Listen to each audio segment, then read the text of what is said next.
to use a pseudonym as opposed to posting the white paper or writing online as Craig Wright? I had the stories I was told from the guys in the Monetary Engineering Center who told me all of the things that happened, all of the crackdowns, all of the problems that occurred. They told me when I talked to them about DigiCash and whatever else. So when I talked to people who had that background and were there, they told me nightmares. Yeah. It'd be scary to Yes. do it under your own name. So where did Satoshi come from? We covered Nakamoto, but Satoshi. Satoshi is me being Australian and taking the piss out of things, because I read The Economist and I remember their article, which actually does exist, from '88, with rising from the ashes. So the phoenix would rise and global money would take and hold, and we'd have one electronic money. And of course, at the same time, we have this silly thing called Pokemon, which people still run around, including Neil. Yep. Good job, Neil, wherever you are. Yeah, and some of us moved on. But most, until I started saying this, most people didn't realize Ash, the character there, he was actually called Satoshi in Japan. Got it. So that's where Satoshi comes from. The Bitcoin.org domain name. Yes. Who registered that? I did. Why did you register that? Because you need a domain to host things. Okay. And good answer. Why did you want to put up a website? How else do people find things? This is the internet. I worked for ISPs in '93, so I mean. Who created the content for the site? Me. That's why it was so ugly. Did you do the design yourself? That's why everyone said it was so ugly. Yeah. I know about that. Satoshi wrote emails from an email address, satoshien@gmx.com. Yes. Who managed that email box? Primarily me, until it got compromised, and now God knows who manages it. Got it. What about posting a Satoshi on online message boards? Satoshi and people have archived a lot of these online posts from the early days. Did you answer posts as Satoshi on online message boards, or did more than one person? No, that was generally me on those ones. Occasionally, Dave would interact. We had a few IRC communications, and he reviewed what I said. One thing I learnt, I had a good friend from SANS, Stephen Northcutt, who was one of the founders of SANS. I remember right back at the beginning, he told me, back at the beginning of Bitcoin, what I've got to do is, not about Bitcoin, but generally, walk away.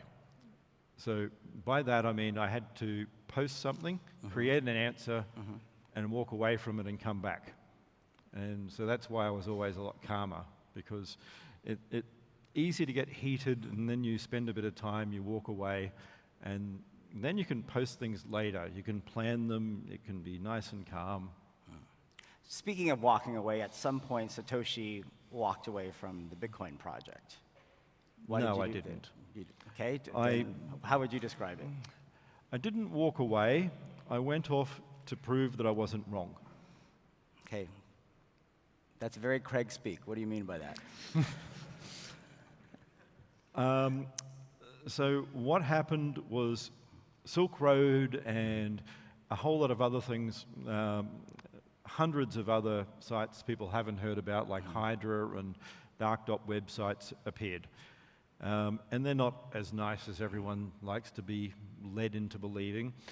Contrary to popular belief, guns were sold on Silk Road, all sorts of things, nasty, nasty stuff. And they started using Bitcoin. And they started using Bitcoin. And I honestly, I did this not thinking that it was going to be a crime coin. I thought... Did that surprise you? It shouldn't have, but it did, yes. Yeah. It saddened me. I actually thought I'd failed. I thought everything I'd been doing for years, I thought this was my last attempt, my last time I will ever get to do this, and I thought I would absolutely failed. Did you try to contact the operators on any of those sites, like Silk Road, to say, please stop using Bitcoin? No, but I don't think that would have worked anyway. Everyone was telling me this is what it's for. I had some of the current core guys telling me this is the reason for these things. This is good. This opposes government. James Donnell, the whole time, until he disappeared again, told me how the only way this works is if we take the sort of foundation out of government, which is... But you did make a public plea to WikiLeaks to not use Yes. Bitcoin. Why did you do that, but not contact the other companies? WikiLeaks isn't good journalism for a start, but in particular, they were being shut down from PayPal and blocked because they were releasing a whole lot of things that they shouldn't have. And I didn't want really to be the focus of that. We're talking 2010. Bitcoin hardly had a price. No one was using it. The only places you could do anything, use it, were Silk Road, which sucked at the end, where Liberty Reserve was starting to do it for crime.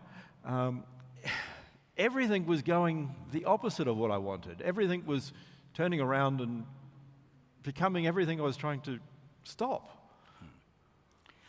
Let's talk about a few things in quick succession about Bitcoin's system that I know I get asked a lot about, and I'm sure you do as well, but let's answer some of them.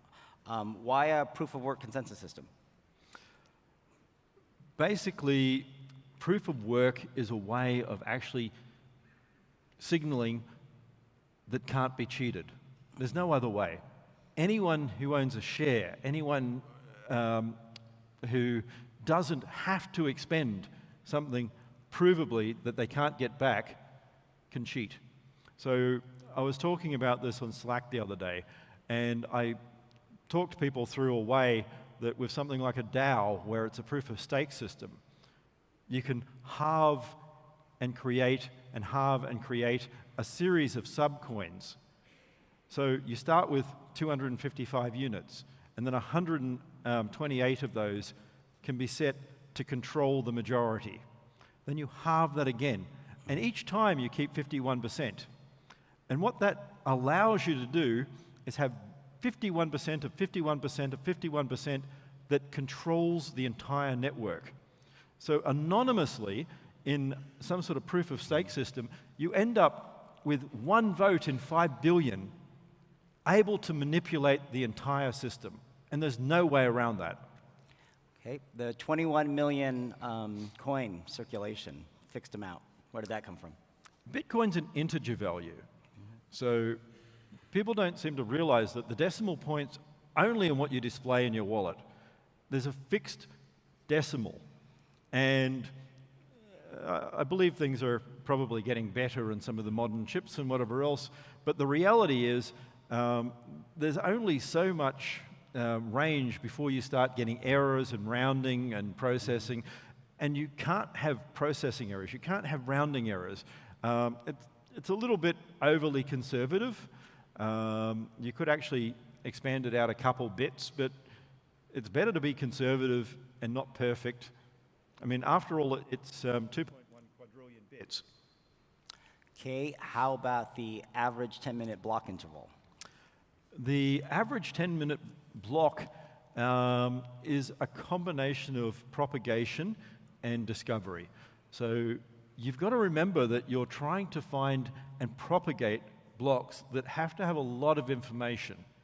So what you're trying to do is not 1 meg in time, you're trying to do the world's global information. And if you start moving that too close, if you're doing it in 15 seconds, you actually have constraint periods. The natural limits on propagation globally become larger than the time to add transactions, and you hit a scale ceiling. So it's really a balance. I mean, I think the optimum was worked out at about 8.23 seconds or something like that, but 10 minutes is much easier to understand, it's much easier to work out. It just gets a bit wanky if you want to do it 8.23 seconds or something. Let's talk about the original Bitcoin scripting language and opcodes. How did you choose what opcodes to put in or not put in? It's fairly much standard forth.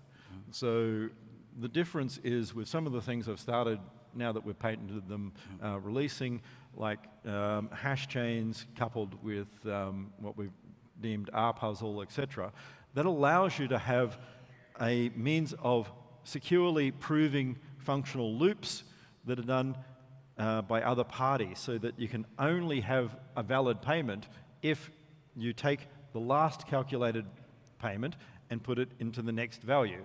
So you don't need to make sure that everything runs in a miner as a loop. What you need to make sure is that if anyone cheats, they lose their money. So it's still effectively a loop, because you cheat, you don't get paid. Is there something you can tell us about Bitcoin that people don't understand that only Bitcoin's creator would? Most of it. Okay, come on, Craig. Okay, so all of the things I've been starting to teach you. Bitcoin isn't PGP. That's the whole privacy model there. We don't treat keys as sacrosanct. And in fact, you can start doing things like using the actual encoded value of the R portion of a signature to then enable you to have different keys that can be added afterwards. So if I can create something where I'm going to say the value R is predetermined, and I can put that into a redeem script, that means the check on S is related to the key that you give after the fact. So like a hash puzzle where you put a solution in there, you can now put a key in there that solves a puzzle, allowing you to actually have users determine keys afterwards. The Bitcoin white paper talks about SPV wallets, simplified Yes. payment verification. You feel like not enough attention has been placed upon that from the Correct. Bitcoin world, and in particular, the relevance development on the edges, something you mentioned to me recently. Yes. What is that? How is that relevant? So Bitcoin is peer-to-peer, but every aspect is a separate peer-to-peer network. Miners form peer-to-peer networks. The problem is, in trying to make this simple, when I released the code, it was on Windows.